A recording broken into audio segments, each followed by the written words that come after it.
AntidrugPolicy.org. The United States spends over $51 billion every year on the war on drugs.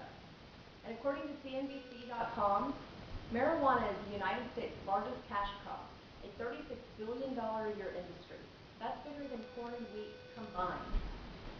Now, can you imagine how much revenue our government could bring in if we were to tax and regulate the production and sale of marijuana? According to thinkprocess.org, there are 17 states and the District of Columbia that currently have legalized medicinal marijuana, and there are 7 more states that will be voting on it in the elections this November. Now, if you support the legalization of marijuana, I hope the information I provide today provides you with reassurance that this is the correct action for our government to take. If it doesn't matter one way or the other to you, today I hope I can convince you that legalizing marijuana will benefit our society even if you choose not to use it. Now, if you are opposed to the legalization of marijuana, as many people are, I hope I can show you many ways that our society can benefit from the legalization and regulation of marijuana, and I can earn your support in this cause today.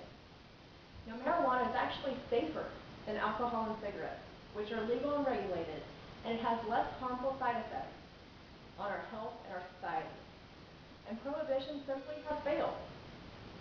And legalizing and regulating marijuana will benefit our society in many ways. Now let's begin by comparing marijuana usage with that of alcohol and cigarettes, which brings me to my first main point. Marijuana has been proven to be safer than both alcohol and cigarettes, which are legal and regulated, and has less harmful effects on our society and our health.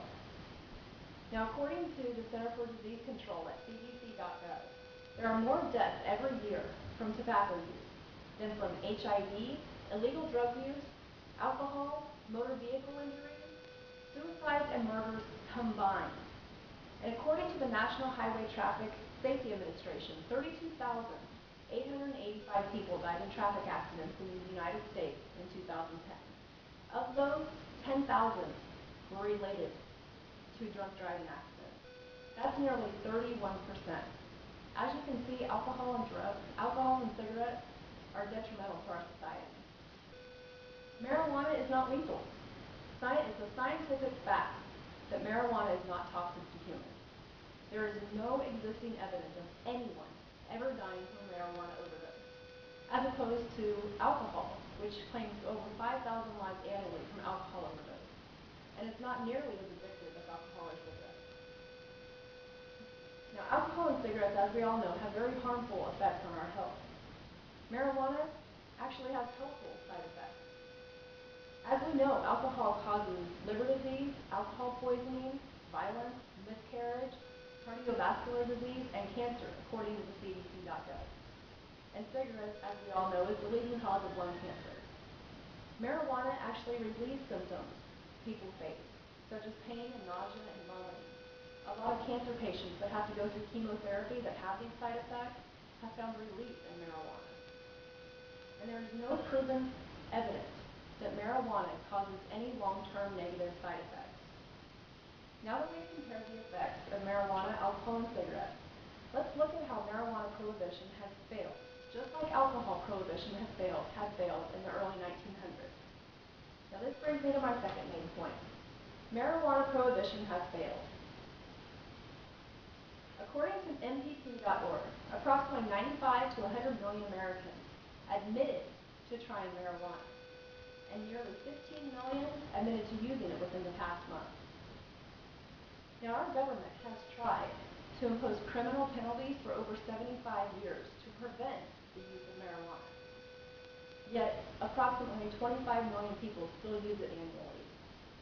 Now, our history has shown us that prohibition creates black markets and violence as the gangs try to control the black market.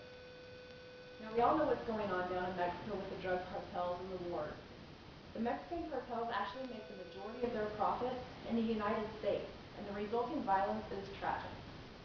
Now, according to alternate.org, marijuana illegality makes foreign cultivation and smuggling to the United States extremely profitable, sending billions of dollars into the underground economy, diverting funds from productive economic growth. As you can see, prohibition of marijuana, it just is not working in our society. So now let's look at how legalizing and regulating marijuana would be beneficial, which brings me to my last main point. Legalizing and regulating marijuana will benefit our society in many ways. First of all, it would create huge savings in law enforcement. Like I said before, over $51 billion is spent every year on the war on drugs. In the 2010 edition of the Budgetary Implications of Drug Prohibition, Jeffrey Myron estimated legalizing marijuana would save $13.7 billion a year on government expenditure on enforcement of prohibition. Legalization of marijuana also eliminates the arrest for trafficking and possession and saves the judicial and incarceration expenses for the approximately 850,000 nonviolent marijuana arrests every year. Now, legalizing and regulating marijuana, it would increase the tax revenue for our government. If we were able to regulate the production and sale of marijuana, it could potentially produce $40 to $100 billion in new revenue, according to BusinessWeek.com. This figure is just based on the current number of admitted users. If it was legal, most likely there would be more users, which would mean even more tax revenue for our government to go toward our deficit. Marijuana legalization and regulation would also create jobs in our economy. If people were able to legally grow marijuana in the United States, this would create agriculture jobs. And instead of the underground economy and drug dealers being the ones selling marijuana, businesses would be able to set up dispensaries that could be regulated, taxed, and they could sell this legally, and that would create jobs in our retail industry. Legalizing and regulating marijuana would help put gangs out of business because these gangs rely on this revenue from the sale of marijuana to go about their business. Now let's sum up what we have discussed today. Marijuana is much safer than a much safer recreational drug than both alcohol and cigarettes. There are medical benefits that other prescription drugs don't offer that marijuana does. And prohibition is not deterring people from using marijuana. Legalizing marijuana would save billions of dollars annually in law enforcement and incarceration expenses. And legalizing and regulating marijuana will help our economy by creating jobs and bringing a new stream of tax revenue into our government to help with our growing deficit.